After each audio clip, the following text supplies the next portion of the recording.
बिस्मिल्लाहिर्रहमानिर्रहीम। अस्सलाम वालेकुम वरहमतुल्लाहि वबरकातुहू। मैं ज़ुबैर ख़ान हूँ और आप मेरा वीलॉग देख रहे हैं। जामिया उलूमुल इस्लामिया बिनोरी टाउन कराची। मेरे साथियों ने कल भी इस मौजू के ऊपर बहुत अच्छी बातें की। आज कोशिश करूंगा उन्हीं बातों की रोशनी में इसको बिल्कुल मुख्तसर अंदाज में पेश करूं। इसमें दो राय नहीं है कि हमारा सबसे बड़ा बहरान नजरियाती यकजहती, फिक्री वहदत और इत्तेहाद व इत्तेफाक से महरूमी है। मगर सोचने की बात यह है कि ये महरूमी 58 साल गुजरने के बावजूद अभी तक क्यों है।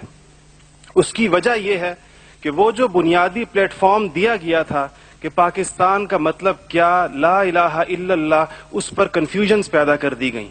एक सोचे समझे मंसूबे के तहत अभी तक पूछा जा रहा है कि पाकिस्तान क्यों बनाया गया था, कायद का विजन क्या था। क्या ये चीजें बहुत क्लियर नहीं है? और क्या इस सवाल का जवाब मैं या आप दे सकते हैं या वो नस्ल दे सकती है जिसने तख्लीक पाकिस्तान के खाके में अपने खून से रंग भरा था? ये उनकी रूहों के साथ मजाक है, ये उनकी रूहों के साथ मजाक है, ये उनकी कुर्बानियों का मजाक है कि जी आप तो कट मरे, हमें समझ ही ना आया कि आपका मसला क्या था।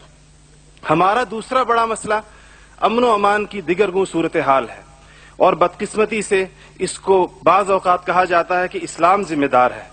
हालांकि कुरान का मुताला बताता है कि सबसे ज्यादा इस्लाम अमन व अमान के ऊपर जोर देता है। इब्राहीम अलैहिस्सलाम की दुआ तो जरा देखिए, मईशत की बात बाद में करते हैं, इकोनॉमी की बात बाद में करते हैं, पहले अमन की बात करते हैं। फरमाते हैं रब्बि जअल हाज़ल बलद आमिना, इलाही मेरी इस बस्ती को अमन का गहवारा बना दे। फिर फरमाते हैं वर्ज़ुक़ अहलहू मिनस समरात, इसमें रहने वालों को इनकी मईशत भी ठीक कर दीजिए। और अल्लाह ताला भी जब अपने इनामात गिनवाते हैं तो फरमाते हैं इब्राहीम अलैहिस्सलाम को कि वइज़ जअलनल बैत मसाबतन लिन्नासि व अमना, हमने आपको एक ऐसी जगह बसाया जिसको बार बार आने की जगह और अमन का गहवारा बनाया। ये तो बात बिल्कुल वाज़ेह है। मसला ये है हमारा अमन व अमान तबाह क्यों हुआ, हमारा नौजवान किस तरह दहशतगर्दों का आला बना और हम रोज बरोज लाकानूनियत की दलदल में क्यों धंसे जा रहे हैं। जनाब सदर, नोट करने की बात है कि यह सबक उसको किसी मजहब ने नहीं सिखाया, यह सबक उसको किसी दीन ने नहीं बताया। ये तबकाती तफरीक, इस्तेहसाली निज़ाम, टैलेंट की बेकदरी, तालीमी ढांचे का खोखलापन, बे इंतहा करप्शन और इख्तियारात के नाजायज इस्तेमाल वो खौफनाक मसाइल हैं जो नौजवान को इस तरफ लेकर गए हैं। आप ये मसाइल हल कर दीजिए, आप ये मसाइल हल कर दीजिए, फिर देखिए ये नौजवान दहशतगर्द है या अमन पसंद है।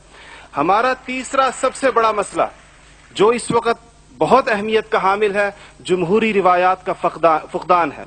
हम अभी तक हकीकी जमहूरी कल्चर और अवामी मैंडेट के एहतराम के माहौल को पैदा करने में नाकाम रहे हैं। टूटती बनती असम्बलियों, इंतखाबी धांधलियों और जनाब सदर अहम कौमी मसाइल में पार्लियामेंट को बाईपास करने की रिवायात ने अवाम का एतमाद मौजूदा पॉलिटिकल सिस्टम से उठा दिया है। इसके लिए हमें अपने उस पड़ोसी मुल्क से सबक सीखना चाहिए जहां से मुशाहिद साहब तशरीफ लाए हैं और आप अनकरीब जाने वाले हैं। उनकी और हमारी तारीख आज़ादी एक ही है। उनको और हमको हमें और उनको एक जितना वक्त मिला है, मगर उन्होंने अपने यहाँ जमहूरी अक़दार को इतना मजबूत कर दिया है कि हुकूमत कितनी नाकाम साबित क्यों ना हो जाए, कोई भी उस्ताद टूट पड़े, यह नहीं हो सकता कि फौज बैरकों से निकले इक़्तिदार में आकर बैठ जाए। इसी तरह जनाब सदर, मैं ये समझता हूं कि आज इस हॉल में लगी हुई कायद की तस्वीर आपसे पूछ रही है, आगे आप खड़े हुए हैं कि जनरल तुम तो सरहदों के रखवाले हो, तुमको ईवान इख्तिदार की राह किसने दिखाई है। और जनाब आला, हमारा तीसरा सबसे बड़ा मसला एलीट क्लास इकोनॉमी है। आपके आदादो शुमार के जादूगर कह रहे हैं कि मईशत तरक्की कर रही है, ज़र मुबादला के ज़खायर बढ़ रहे हैं, कर्जे कम हो गए हैं, कशकोल टूट गई है। आप बार बार कहते हैं पहले हम मांगने जाते थे, अब हम देने जाते हैं, और अवाम हैरान है कि खुदाया क्या माजरा है। मईशत तरक्की कर रही है, गरीब का चूल्हा बुझ रहा है, ज़र मुबादला के ज़खायर बढ़ रहे हैं, पेट्रोल की कीमतें आसमान से बातें कर रही हैं, रुपए की कीमत डी वैल्यू होते होते कहां आ खड़ी हुई है। اور اس کے بعد ایک اور بات جناب صدر، آپ نے کہا کہ بسنت منانے سے کچھ نہیں ہوتا، اسلام تفریح سے ہرگز منع نہیں کرتا بلکہ صحت مند تفریح کی حوصلہ افزائی کرتا ہے، مگر خدارا محروموں لاچاروں کی آرزوؤں کے مزار پر دھما چوکڑی نہ مچائی جائے۔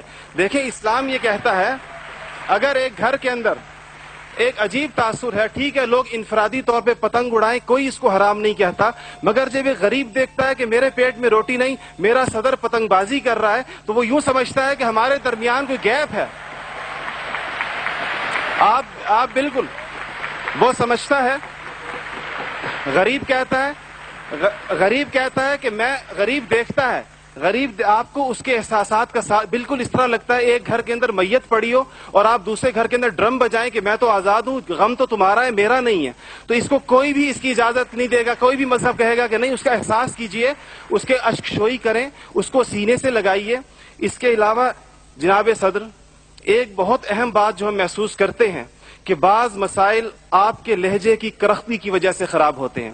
آپ بلوچستان کے عوام سے کہتے ہیں تمہیں ہم وہاں سے ہٹ کریں گے، تمہیں پتہ ہی نہیں چلے گا ہم نے تمہیں کہاں سے ہٹ کیا ہے۔ یہ چیزیں آپ قوم کے بڑے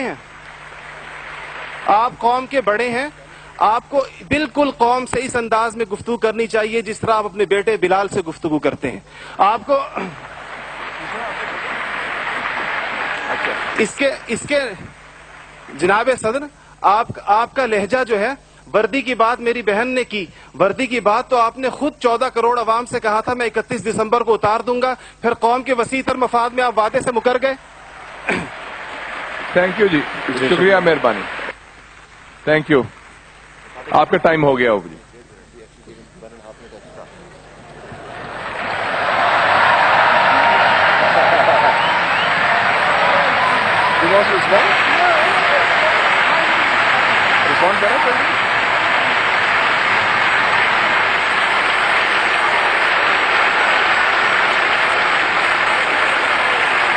Okay.